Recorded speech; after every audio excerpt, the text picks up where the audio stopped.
pajak punya kepentingan untuk mengetahui rekening, saldo rekening yang orang sudah meninggal. Ini berkaitan dengan ini nih, dengan hutang pajak gitu.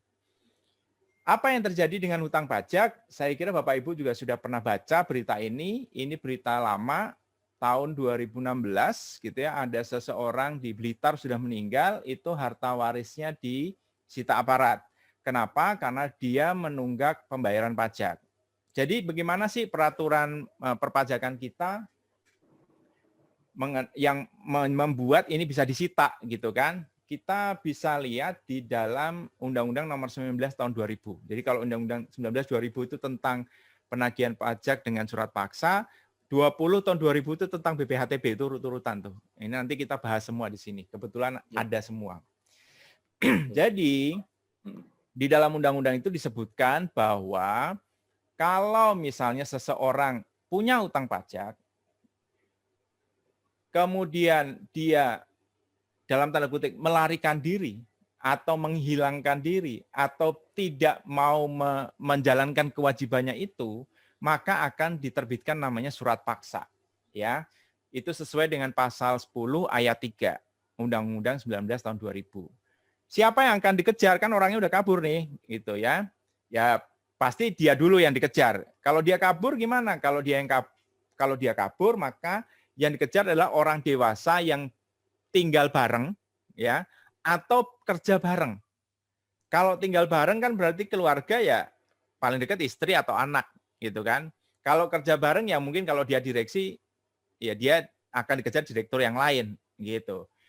Jadi nggak selesai cuma di dianya aja, akan dikejar si orang yang dekat tinggalnya atau kerja bareng.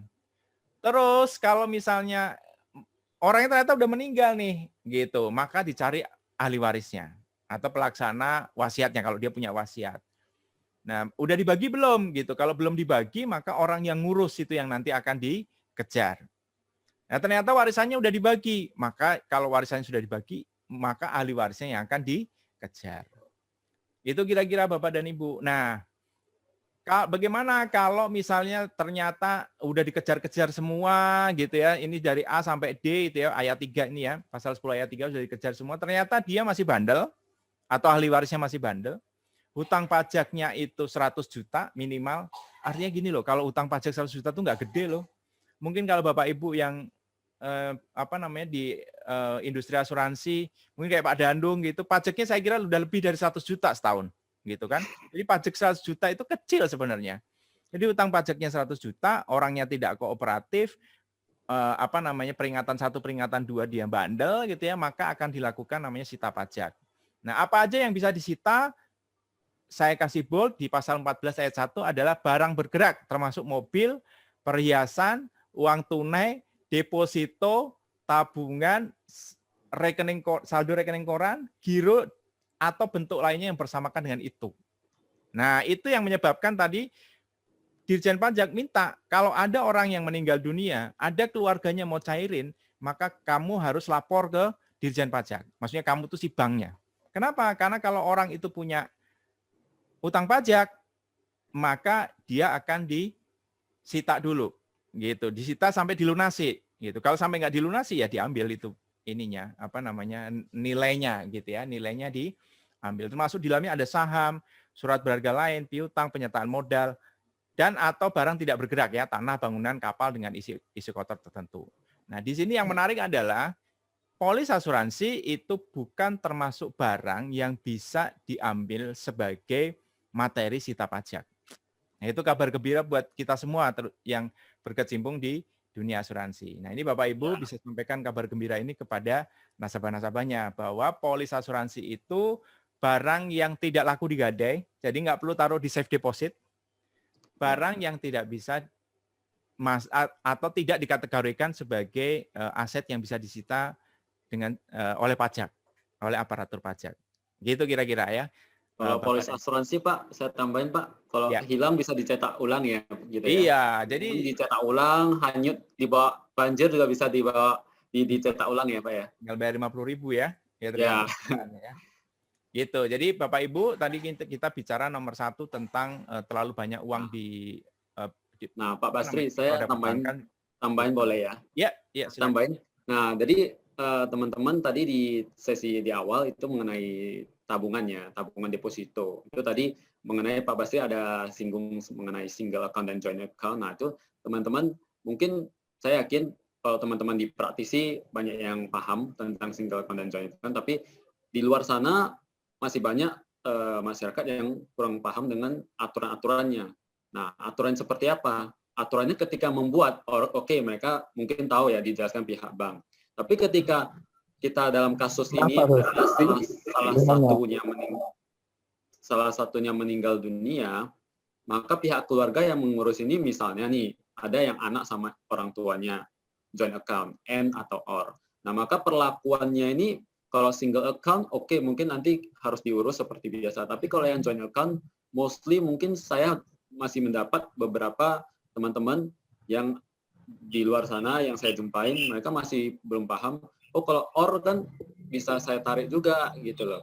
Nah, jadi perlakuannya itu ketika salah satu meninggal dunia, maka yang tadinya joint account itu bakal langsung otomatis diperlakukan seperti single account karena yang satunya sudah meninggal dunia, artinya cuma pemilik tunggal. Jadi perlakuannya adalah tetap single account, maka harus diurus yang seperti yang tadi Pak Bas jelaskan, ada surat penetapan ahli waris, ada surat kalau yang muslim harus dari penetapan dari pengadilan pajak. Ini ada pertanyaan dari Pak Taufik, Bro. Silakan Pak Taufik mau bertanya. Oh ya, oke, silakan. Pak Taufik tadi mau tanya. Raise hand ya tadi ya. Pak mau nanya, apakah kalau kartu keluarga tidak bisa membuktikan, Pak? Membuktikan apa itu, Pak? Kalau tadi katanya harus ada surat keterangan ahli waris gitu loh, Pak. Iya. Apakah tidak cukup dengan akte dengan kartu keluarga atau gimana? Nggak bisa, nggak cukup, Pak. Karena itu gini, nanti kita balik lagi ke mundur ke belakang ketika kita bicara soal harta bersama gitu. Jadi kan konsep yang dianut di dalam undang-undang negara kita, KUH Perdata kan mengakui namanya harta bersama kan. Harta bersama itu hanya dimiliki ketika dua-duanya masih hidup atau masih dalam satu perkawinan. Begitu sudah bercerai, terutama karena perceraiannya karena meninggal ya, maka harta bersama kan terbagi dua ya. 50% ke gono, 50% ke gini kan, itu yang namanya gono gini. 50% gini karena mungkin istri masih hidup, masih dia bisa bawa. Tapi yang 50% punyanya gono ini, yang dia nggak bisa bawa gitu. Nah, dia berubah menjadi harta tak bertuan. Maka dibutuhkan surat-surat tadi untuk membuktikan bahwa Bapak adalah tuan yang baru, yang sah. Gitu. Jadi makanya dibutuhkan surat tambahan untuk membuktikan bahwa, oh ya saya sama si almarhum masih ada hubungan pernikahan sampai meninggalnya yang bersangkutan. Oh ya, saya dan almarhum adalah punya hubungan saya sebagai anak kandung yang bersangkutan. Nah, itu harus dibuktikan dengan surat-surat tadi. Gitu, Pak. Jadi akte keluarga, kakak ya, kata keluarga itu hanya berlaku ketika masih hidup semua. Tapi begitu satu orang sudah meninggal, itu aturannya berubah semua, termasuk soal harta tadi. Gitu kira-kira jawabannya Pak Taufik. Jadi Pak Taufik, saya tambahin sedikit ya, Pak Bastri juga ya. Jadi makanya surat-surat tadi itu untuk mencegah terjadinya, tadi kan kalau tuan yang baru nih, pencarian tuan yang baru. Nah, maka ada peraturan yang mensyaratkan itu supaya ketika dalam proses pencarian tidak terjadi yang namanya pencurian hak atas dana yang di tabungan tadi. Betul begitu ya Pak Basri ya? Jadi pencarian tuan baru itu kita cegah supaya tidak terjadi pencurian di tengah masa pencariannya itu. Nah, seperti itu. Menjawab, Pak. Pak Taufik? Pak, mau tanya boleh? Gimana, Bu? Mau tanya boleh? Oh, silakan. Ini Pak Danung yang mau tanya. Silakan Bu Indira. Oh iya, iya kalau misalnya istrinya itu lebih dari satu, gimana itu Pak? Istrinya sah atau tidak sah? Misalnya yang sekarang ini saya ada nasabah kan Pak. Jadi yang sekarang ini dia punya istri, dokumennya sama yang nomor 2 ini sah, tapi dia punya istri terdahulu juga tidak dicerai. Oke. Tapi istri yang kedua ini sah. Sah, dokumen yang sekarang ini semuanya sama istri yang baru, tapi istri yang lama ini nggak pernah diceraikan posisinya. Ya, sepanjang gini, hubungan waris itu terjadi karena hubungan pernikahan dan hubungan darah, Bu. Jadi sepanjang masih ada hubungan perkawinan, hubungan darah, dia masih punya hubungan waris. Sederhananya seperti itu. Jadi kalau dia istri belum dicerai, ya dia masih punya hubungan waris. Gitu. Oke. Siap, Pak. Oke, Pak Dandung, raise hand, Pak Dandung silakan. Ya, Pak Basri mau tanya tadi, mungkin saya agak kelewat ya. Iya. Jadi tadi kalau pewaris itu punya utang pajak, itu dari Dirjen Pajak berhak melakukan ini Pak ya, penagihan pajak dengan surat paksa ini Pak ya. Betul, Juru betul sita Pak. pajak. Betul. Nah, tadi ada pernyataan dari Pak Basri itu bahwa polis asuransi itu tidak menjadi objek sita pajak ya Pak ya. Iya. Itu maksudnya Pak Basri itu polis asuransi yang dengan tertanggung pewarisnya tadi Pak maksudnya?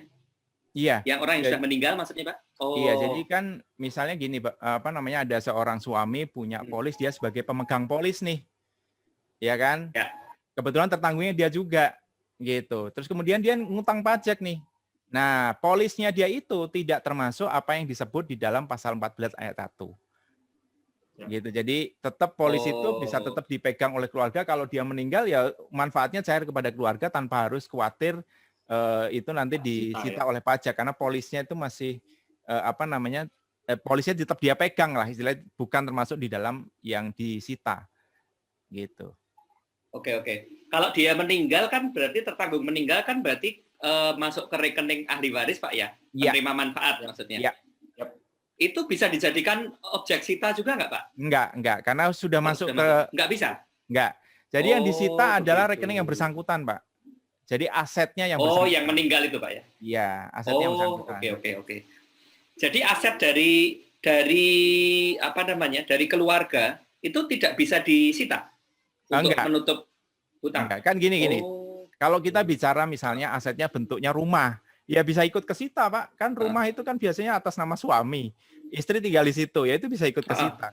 Tapi kalau misalnya rekeningnya adalah rekening pribadi istri atau rekening pribadi anak, uang masuk ke situ dari pencairan asuransi, kan itu enggak masuk sebagai objek. Nggak bisa. Oke. Siap, Pak. Terima kasih. Pak, saya mau tanya. Ya. Halo. Ya. Kalau untuk polis asuransi kan berarti nilai hasil klaimnya itu yang tidak bisa disita dengan pajak ya Pak ya?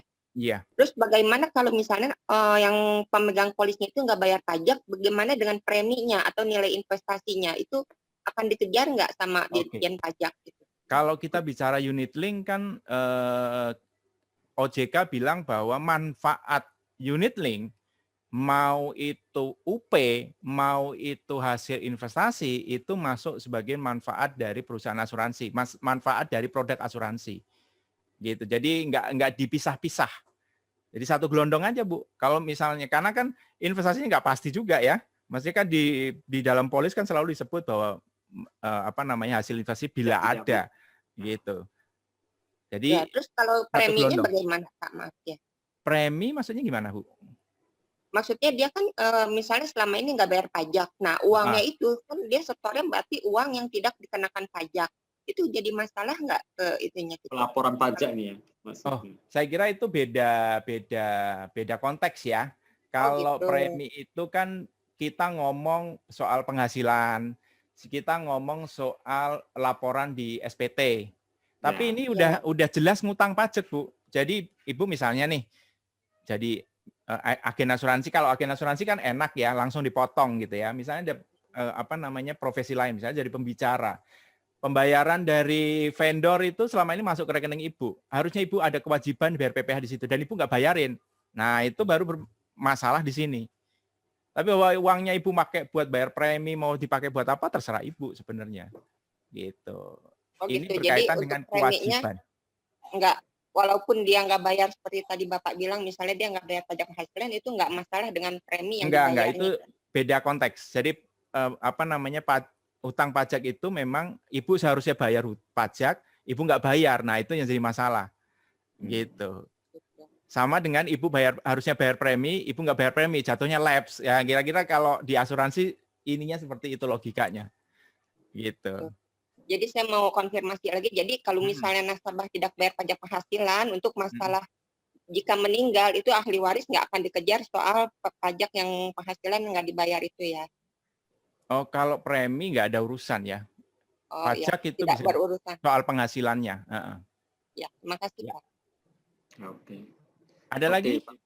Oh iya Pak, Pak Bu Rini ya, silakan Bu. Iya, Pak, kalau misalnya posisinya nasabah meninggal dan dia ada deposito dan kredit gitu ya. Kemudian prosesnya tadi itu kan pihak bank itu harus melaporkan terkait dengan pajak. Ya. Itu apakah yang diterima nanti itu sudah net yang sudah dikurangin pajak-pajak atau bagaimana ya, Pak? Ini kaitannya sama videonya Hotman Paris tadi bukan? Ya. Iya. Kalau iya, kaitannya dengan videonya Hotman Paris tadi kan berkaitan dengan agunan ya. Nah, jadi kalau misalnya ada agunan kan ada tiga opsi. Pertama adalah ya sudah saya lunasi, agunannya saya ambil. Yang Iya. kedua, bank jual agunannya, kalau ada sisa balikin ke saya. Atau yang ketiga, saya tolak kan, saya nggak mau bayar sama sekali, warisannya juga saya nggak ambil, gitu kan. Tapi kalau misalnya nggak ada agunan, kan tetap dikejar. Mau ibu ada deposito, nggak ada deposito, tetap dikejar. Betul. Nah, kira-kira seperti itu. Tapi apakah otomatis ya tergantung perjanjiannya di awal ya. Apakah itu termasuk deposito itu termasuk sesuatu yang memang dijaminkan atau enggak, itu tergantung jenis pinjamannya. Mungkin Bro Erwin bisa tambahin yang pernah di bank. Kalau di bank ya itu seperti ini kan bank boleh ini menyita kalau ada hutang. Namanya hutang itu kan selalu diwariskan ya. Hutang baik hutang pajak ataupun hutang kepada pihak bank. Nah, kalau hutang itu seperti yang tadi sudah dijelaskan sebelumnya di video, itu hutang itu diwariskan. Nah, terserah si ahli waris mau menerima atau menolaknya. Gitu. Kalau saya sih itu ya Pak. Itu Bu. Mungkin tadi pertanyaannya kan, kalau saya punya hutang kemudian saya punya deposito, apakah kalau saya meninggal hutang itu harus dilunasi dari deposito saya? Kira-kira kalau di bank aturannya gimana tuh? Nah, kalau apakah di bank otomatis atau tidak otomatis? Ini kredit misalnya, hutangnya kredit. Nah, kalau hutang kredit dengan bank itu kan berarti bank boleh ini dong ada tabungan di dalamnya. Kalau memang hutangnya ke bank tersebut, ya otomatis bank berhak menagih kan, berhak menagih dari yang menerima warisan tadi, yang menerima deposito tadi, gitu. Jadi kalau menerima berarti artinya hutangnya juga dia terima, artinya dia harus melunasi kalau sudah terjadi pencairan, sudah diurus semua surat-suratnya dan sudah sah sebagai ahli waris yang sah, sudah berhak mengakses tabungannya itu, maka bank juga berhak menagih kepada pihak keluarganya tadi karena hutang itu kan selalu diwariskan seperti itu. Ini ada info di Bu Monica bisa otomatis ya, deposito atau tabungan bisa di hold. Itu saya lihat ada beberapa putusan di Mahkamah Agung yang berkaitan dengan ini. Jadi ada yang bersengketa itu gara-gara kok depositonya di hold sama bank ya, karena memang punya hutang kan, mungkin kredit apa di bank tersebut gitu. Oke, nah terus kemudian ini ada, berarti kalau mau bagi waris hutang pajak dibayar dulu. Iya Pak, bahkan sebenarnya sebelum dibagi waris itu dibayar, bahkan sebelum orang yang meninggal itu harusnya sudah dibayar gitu. Jadi hutang itu kan didahulukan sebelum waris itu dibagikan. Jadi kalau kita bicara alur kan begitu ada namanya harta tak bertuan, orang yang meninggal harta tak bertuan itu harus beresin dulu wasiat sama hutangnya gitu. Jadi sebelum dibagi harus diberesin dulu semua. Jadi yang dibagi itu bersih. Makanya ada namanya warisan hutang karena ternyata harta yang ditinggalkan lebih kecil daripada hutang yang ditinggalkan. Jadi ngutang ininya, warisannya hutang. Gitu kira-kira Pak Taufik. Bisa lanjut, Bro?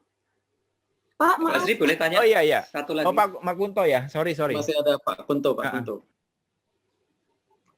Silakan Mas Kunto. Oke. Atau Bu Rini tadi udah? Oke, Bu Pak, Rini? melanjutkan yang tadi. Iya, Bagaimana kita tahu yang meninggal ini masih ada hutang pajak? oke. Bagaimana? Ya, memang harus ditanya ke KPP ya, KPP tempat yang bersangkutan melakukan pelaporan pajak. Makanya kan kita tuh sebenarnya tiap orang tuh punya AR ya.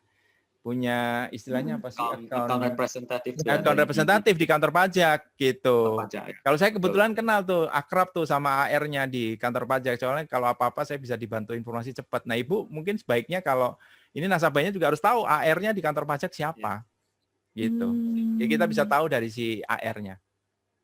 Nah, itu ada tambahan dari Ibu Monica ya.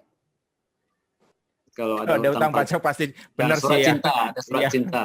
Cuman Ada surat kadang-kadang cinta ke rumah. apa namanya suratnya diumpetin gitu atau enggak sengaja nggak dibuka karena tahu dari kantor pajak gitu. Males bukanya ya, Pak ya. Malas bukanya. Ya, Oke Pak Kunto ada pertanyaan Pak? Mas Yusri, penelusuran pajak itu sampai sejauh mana?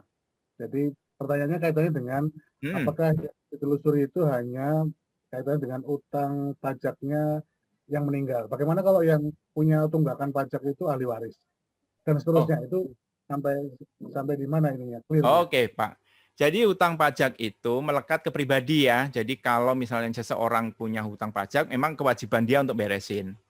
Tapi bagaimana caranya kalau misalnya tadi dia keburu meninggal, maka harta yang dia tinggalin yang dipakai buat beresin.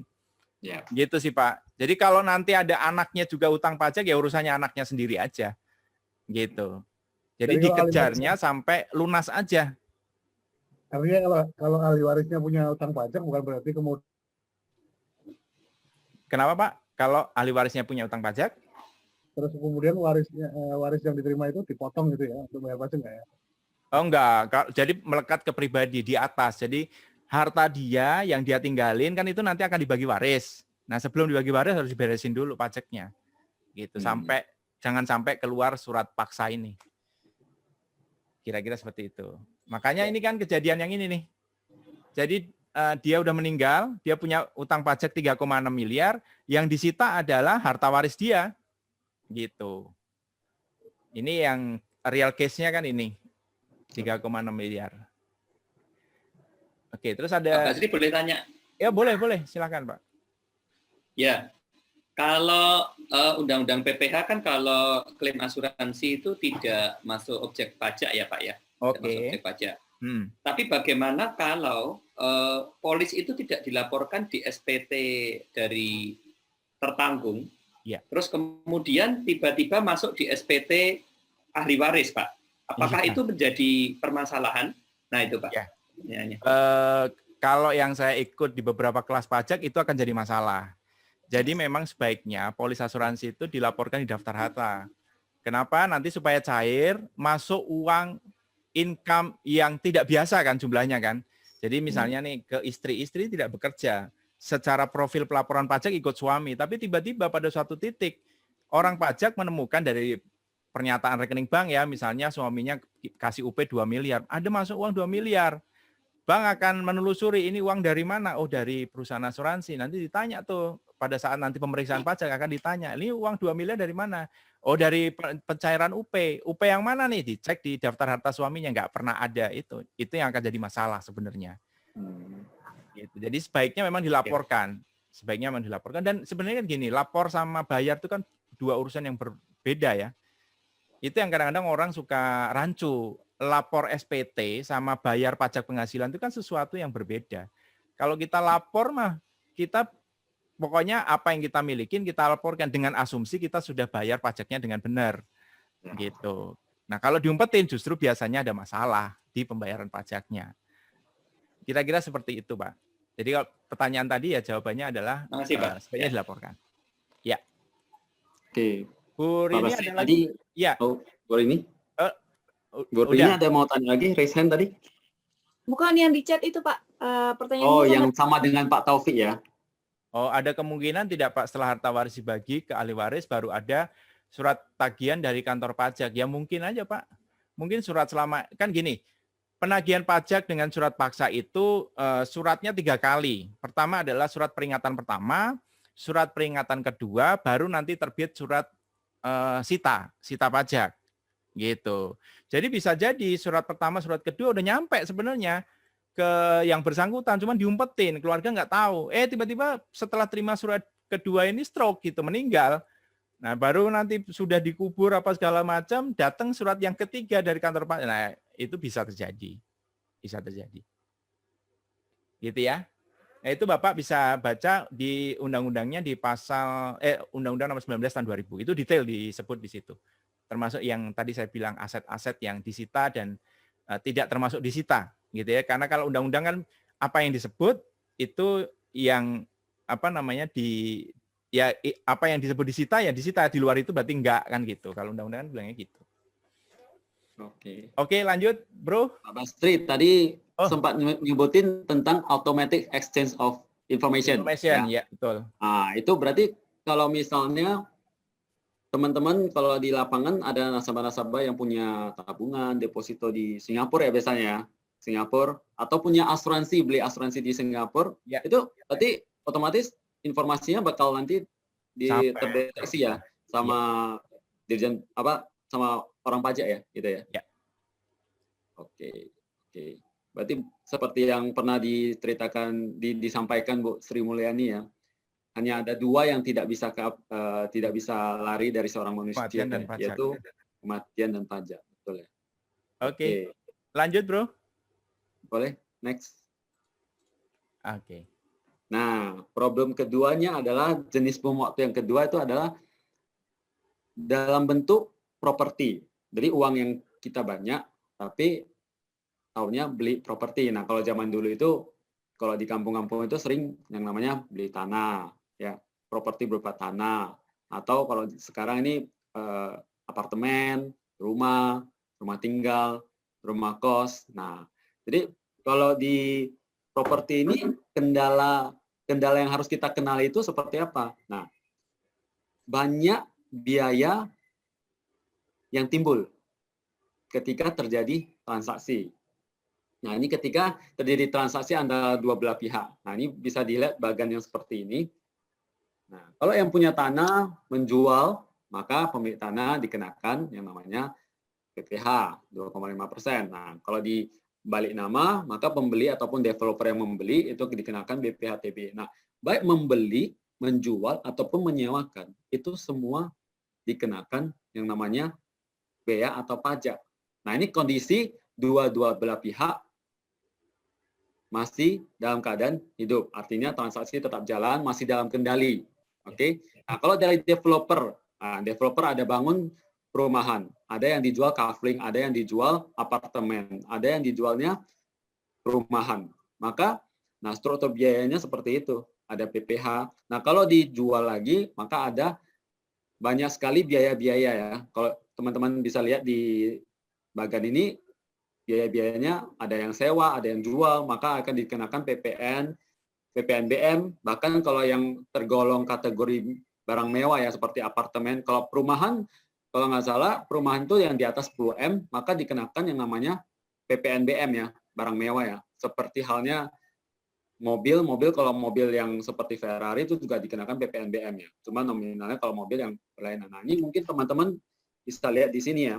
Nah, problemnya apa? Ini kalau terjadi transaksi, problemnya akan dikenakan pajak atau bea. Nah, yang kedua adalah kalau teman-teman punya nasabah yang banyak properti, suka beli properti ini.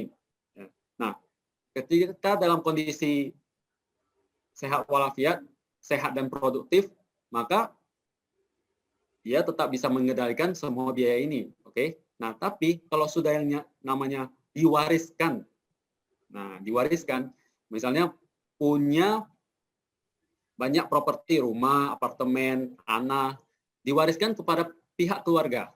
Nah, setelah melalui rentetan, pihak keluarga apakah mereka sudah siap dengan biaya-biaya tersebut? Karena kita tahu, kalaupun aset properti itu jatuh ke tangan ahli waris yang sah, menerimanya gratis, tapi untuk memilikinya dalam artian memiliki ada surat kepemilikan atas nama dia atas properti itu, maka ada dikenakan yang namanya secara umum kalau kita tahu tuh BPHTB, biaya pemilikan hak atas tanah dan bangunan. Nah, apakah teman-teman atau anaknya sudah ready uang yang untuk BPHTB tadi. Nah, seperti itu. Kalau tidak ready, maka untuk memilikinya biayanya dari mana, teman-teman? Nah, kalau misalnya punya properti, balik lagi ke tadi kasus yang pertama, banyak tabungan deposito, rupanya tabungan deposito juga harus diurus dulu surat pernyataan dan lain sebagainya, mengikuti peraturannya. Di satu sisi, properti juga perlu diurus, tapi belum punya biayanya. Terus gimana dong? Kan gitu ceritanya. Nah, jadi ini salah satu kendala dari sisi biaya untuk pengalihan aset berupa properti. Iya. Kalau dalam keadaan hidup mungkin bisa seperti yang anak wariskan ke cucunya, nah cucunya lagi nah itu mungkin ada biaya yang bisa di-spare ketika masih hidup. Nah, ini kondisi seperti inilah yang jadi kendala di kemudian hari. Iya. Oke. Pertanyaannya kan sekarang biayanya berapa kan gitu. Ya, betul. Ya, nah, sekarang kita akan coba untuk berhadapan dengan 3 skenario yang pasti terjadi, dan ini untuk kita bantu nasabah nyiapin UP. Sebenarnya kalau kamu punya properti banyak, berapa sih yang harus kamu siapin? Nah, ini ada 3 skenario, ya, 3 skenario